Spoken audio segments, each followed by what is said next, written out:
Welcome to the Veterans Archives podcast, where we honor our nation's veterans by preserving and sharing their stories.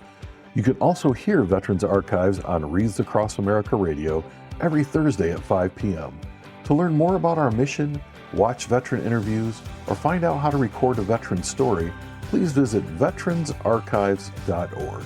And if you or a veteran you know needs support or resources, we encourage you to download the Battle Buddy app from vetlifetoday.org. Today is Thursday, April 23rd, 2026. We're talking with Doug Thorne, who served in the United States Air Force. So good afternoon, Doug. Good afternoon. Thanks for coming out and visiting us today. It's my pleasure. Yeah. All right. Well, we'll start out pretty simple. When and where were you born? I was born here in Lansing, Michigan, 1950. Okay. Now, did you grow up in Lansing? No, my father was in the state police and we moved around the state. Okay. Graduated in West Branch. Oh, so you did move around the state. Yeah. How old were you when you left Lansing then? Okay, now let's see. I was probably 6, 7. Okay. My father moved around to different cities in Michigan. Almost like being an Army brat. Yes. Yeah, I can only imagine. So tell me a little bit about your dad. My father was in the state police, and then after being in the Marines over in Palau and Okinawa, then he got me into the job with Michigan State Police after graduation. Mm-hmm. That was, after graduation, I worked for the Federal Bureau of Investigation. My father knew some agents, so I went down there. But then I dropped out of college and was drafted. My number was 100. So I joined the Air Force. Okay. Yeah. All right. Well, I want to back up a little bit before we get there. You're fine. So did you have brothers and sisters? I have 3 sisters. Okay. And where did you fit in that? I'm my father's oldest boy. I have a half-sister 9 years older than I am. Oh, okay. Mm-hmm. All right. So you weren't quite in the middle. No. You were pretty much the oldest at that point. Yeah. Okay. All right. And what was it like growing up, especially traveling around like that? Well, I didn't like it as much, but met a lot of friends, but I couldn't grow up in one city all the time. But moving around, I met a lot of people, got interest in things. And well, what was school like for you? School, it was okay. Mm-hmm. I had to transfer a few times, but then that was hard because they didn't have the same subjects I had previous schools, so it worked out. I graduated okay. Did it make it tough for you to have a favorite subject then because of all the change? Or? No, not really, no. What did you like about school? I was a photographer's aide, so I went to all the events and took pictures. I was on the newspaper staff and the yearbook staff. Mm-hmm. Do you think that helped you get to know people, especially since you had moved around a bit? Helped me get out of my shell. Yeah. Yeah, you can't do that being in your shell, right? No. Well, good. Very good. And so you ended up in West Branch. Did you go all your years in high school in West Branch, or was it just... Yes, I did. Okay. Yeah, let's see. Then I graduated. My father got me work for the FBI in Washington, D.C. Mm-hmm. I lived in 6 different apartments in 14 months and only on 1 lease. Oh, my God. So I met a lot of people. I lived in Oxon Hill, Maryland, and drove a car to work downtown. Now, were you in college at this time? I started college, yes. Okay. But then I transferred college back to Lansing because my father got my job with the state police. I was too short to follow him as being an enlisted. Mm-hmm. But I got there. Then since I dropped out of college at that point, I joined the Air Force. Okay. Now, how long did you stay in college? 2 years. 2 years? Yeah. Okay. And did you have an idea of what you wanted to get a degree in, or college just wasn't for you? College wasn't for me. Okay. I was taking classes going pre-law and things like that, law enforcement, but it didn't happen. Just wasn't for you. No. And your number was up, so you thought, I'll join the Air Force. Yes, my father didn't want me to go into the Marines, so. Yeah. Yeah. So you joined the Air Force. How long was it from the time you enlisted to the time you went to basic training? Let's see. I would say about 4 months before I could get in. Okay. Went down to Lackland Air Base. Which I think is the only place that the Air Force goes, right? Yes, for basic. Yeah. Well, tell me a little bit about getting to basic and what that was like for you. Well, let's see. So I was a sole survivor. So my mother tried to get me out of the military. So she had the senator calling but I survived. I went through it. Yeah, I was a road card out there. Yeah. Yeah. Did your mom making all these calls make it difficult for you in basic training at all? A little bit, because I had the TI going nose with me, and yeah, I had to go to see the lieutenant. Mm-hmm. Yeah, that's rough. Yeah. That's rough. And so you went through basic training. What was your job skill in the I was Air in Force? logistics, Okay. transportation, and then I got assigned to my dream sheet, which was Michigan and Japan and back to Michigan. Mm-hmm. Now, did you get any of those assignments? Yes, I did. Okay. Yep, I was stationed up at KI Sawyer Air Base in Gwynn, Michigan, up there by Marquette. Yeah, that's not there anymore, is it? No, KI Sawyer? no, I visited and it's all gone downhill. Yeah. Housing is still there, but nobody's living in it, right? there's a few houses, yeah. Is there? Yes. Wow, yeah, okay. All right. Just like Wordsmith Air Base has that also. Yeah. Yeah. So, well, tell me about your time in the Air Force then. So, Let's see. So your first assignment was KI Sawyer then? KI Sawyer was, I worked household goods. I shipped military to their housing. I arranged for moving vans, and for the lower ranks, unaccompanied baggage. I shipped their places to where they would be assigned. Okay. Then there was 5 of us from Sawyer that were transferred to the Far East. We were the first customs inspectors to go overseas. That's some stories too. Was that pretty exciting? Yes, one went to Tokyo. I went to Okinawa. One went to Korea, Guam. I think one went to the Philippines, but there was 5 of us. Uh-huh. When I got there, I was a customs inspectors, and there was some houses I went to. I spent 3 days watching packers pack up a general's house. He was moving out. Uh-huh. And then I was sergeant of the quarter over there at the time. And we didn't have bars in the dormitory windows, and they called them Steely Boys. They come in and steal your clothes or whatever. Oh, and really? I was passed out in my bed one time, and they stole some of my clothing. Uh-huh. Yeah, Never caught them? No. We had cleaning ladies over there too. You put your shoes out and you clean. They wash your clothes and shine your shoes for you. But Yeah. Now, in the Marine Corps, they call them mama-sans, I think. They come and take care of your shoes and your clothes and all that. yeah, mama-san. Yeah. Yeah. I had my own room, so. Nice. Yep. Now, how long were you in Okinawa? 18 months. And when I was there, I had time to go to visit my friends who were shipped to the other cities. I went to Tokyo and went to spent 2 weeks in Philippines. I even had time to come home for my sister's graduation, but I was stationed over there for 18 months. Okay. And what did you like most about being there? Let's see. I loved the weather and the beaches that were there, but Air Force, I was growing up over there. Right. Yeah. Yeah. I mean, that's service a great way to figure things out, isn't it? Yep. Yep. And so anything exciting happened while you were there? Anything you want Well, we had carnivals, and they had me as, I volunteered to paint that we had a merry-go-round. That was my job, so. But it was fun getting to know the families there. Some of our coworkers, they lived off base. We go to their houses or drive around. We had local Okinawans working in our office, and we go over to their place for sake and meet their families. It was just cultural events. Yeah. Did you learn a lot about the culture while you were there? Yes. Yeah. Okay. I want to go back sometime. Yeah. But it's all changed now because being a customs inspector, I drove a military truck over on the small road at the time, back in then, 72, they had small roads, narrow roads. So driving the military truck over there. It must have been an adventure. Yeah. Yeah.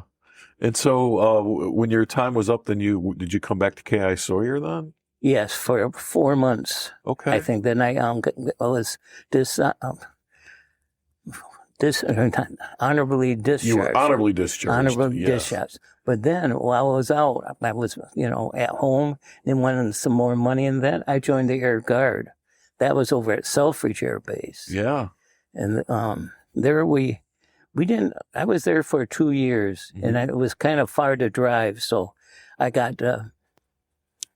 transferred over to Battle Creek Air Guard. Yeah. Back then, and when I got there, I found an old colleague that I knew in Okinawa. He was the manager there at Battle Creek. Mm-hmm. And there we shipped hazardous cargo to different inbound and outbound of Battle Creek.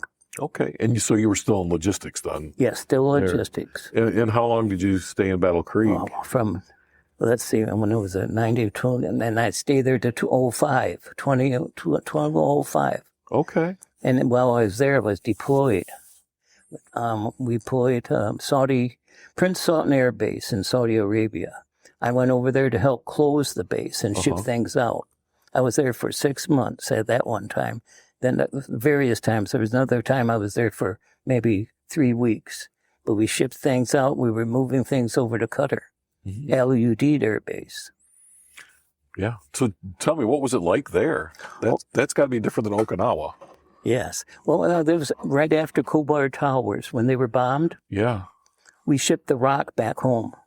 Oh. I forget where it was shipped to, but then I tried to ship one of those 4-wheel drives back to our base, but it never made it back to Battle Creek. And over there is when I first got at nighttime, they have camel spiders. Right. Yeah. They're big. So I had to run away from them. They were, yes.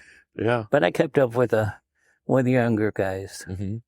And did you meet a lot of people while you were there? Yes. Oh, yeah. Okay. With the locals, they try to bribe me and give them the computers that we had. But I know they were offering me perfume from different countries and that. So I said, no, I can't take it. But right. But they left it because they must have stuck it in my backpack or something. But oh, very nice. Yes. I had a good time. Met a lot of people. Mm-hmm. All the young people. Now, when you were serving in the Air Guard, were you full time in the Air Guard then? No, I was on leave from the state police. Okay. And what were you doing for the state police? I was a manager ended up as manager for the fingerprint automated identification system. Okay. We maintained the database for the fingerprints. Very important. Yes, yeah. Very important. Now, I just want to kind of pull the timeline together. So you went on active duty, you were at K.I. Sawyer, went to Okinawa, came back, and then went back to work for the state police? Yeah. And then joined the Air Guard? Yes. Okay. All right. And did you start out in the fingerprint division of the state police? It used to be manual. We had to search by eyesight, but now it's automated. Right. Yeah. Right. You can throw a set of prints in there and wait a couple days sometimes and see if it comes back. Sometimes. Right. It's not like the CSI program. Right. Not that fast. Not instantaneous, right? Right. Did you enjoy your time at the state police then? Yes. All right. What kinds of things do you remember about that, your work there? Well, the state police? Yeah. Let's take a quick break. Before we continue, we'd like to share a resource that may be helpful to veterans and their families. The Battle Buddy app from vetlifetoday.org is designed to connect veterans with support, resources, and a community that understands their experiences. If you or a veteran you know could benefit from those resources, we encourage you to download the Battle Buddy app and learn more at vetlifetoday.org.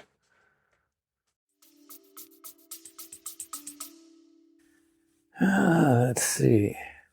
That's where I met my wife. Oh, well, tell me about that. We've been married for 50 years this year. Oh, okay. Yeah, so that's where I met her. She used to work in the secretarial part of the state police and do all the typing. Now that's all computerized, but we've been together. We got 2 grown daughters. Uh-huh. 2 grandchildren and 2 great-grandchildren. That's pretty nice. Congratulations. Thanks. So you, did it take you a while to ask her out, or did you just ask her out? How did that work? I asked her to go on a trip with me one time to the Bahamas, and she didn't want to go. She wasn't that type of girl. So I took my sister. Okay. Yeah. Oh, so there's funny. some other back in the Air Guard, we were working with hazardous cargo. So I was sent to Tucson Air Base where our planes went. And there's paperwork for shipping. And I had to go there and authorize that. So I flew on a lot of military planes, different types. There was one annual training trip we did. That's a story we went to Hawaii for annual training. How'd you pull that off? I don't raise my hand. Right? Yeah. So that's where I learned how to drive the larger forklifts that move the flight panels on the big trucks and that. And I even drove. See, that's Hawaii. I'm mixing up my stories, but Hawaii, I learned the forklift and just other various things, and then it was a good time over there. Oh, I'll bet. Yeah. I'll bet. But back to Salton Air Base. Yeah. No, this is when I was in LUD. I wanted to drive the 18-wheeler truck, and this is out in the desert, Oh, yeah. So I'm driving it out there. I drove it in the sand and got stuck. Oh, no. And the only person I had a buddy there with me, but a colonel stopped by. He was just on his way with the compound where we work. Is one part of the desert, and the other part where we stayed at our camp is another part. So I mostly worked the night shift there. And so I had my own crew. I was the NCOIC, and I had my own bus, and I picked everybody up, drove. I don't even remember how we got, because we had to have passwords to get in and out of the bases and compounds. I can't remember how I did it. They must have been written down someplace before I left each area. Right. So that's another story that popped in. So Now, how many times did you deploy to the Middle East then? Middle East, about 4 times. Okay. One time was 2 weeks. The other one was one was 6 weeks. And I had the pictures there, but recognition. But it was okay. Yeah. I stayed long. Some of my buddies had to leave early or left early, and I volunteered to stay longer. I didn't tell my wife that. Of course not. No, I just said they told me to stay. Right. That's why I didn't tell her I volunteered. That was something. I never told her about that. Yeah. But always, we could make phone calls back when I was over there. But Now, when were your kids born? Your children? well, let's see. My oldest daughter is 49, so she was born a year after we were married, and youngest daughter was born 4 years after that. So Okay. that was 1980. I was in the Guard, one of the places. Right. Right. So about how often would you be gone then as part of your duties in the Guard? Annual in the Guard, it's 1 weekend every month. Right. And then 2 weeks in the year. 2 weeks in the year. Although when I was in it, felt more like it was the opposite. When I'm in the Guard in Selfridge, we would go up to Alpena, the air base there. We did most of the annual training there, but then I wanted to go other places, so I heard Battle Creek could go, so that they sent me different areas. Oh, yeah. I mean, might as well go places, right? Yeah. I love to fly. And on the way to Hawaii that time, we flew on a KC-135. They had a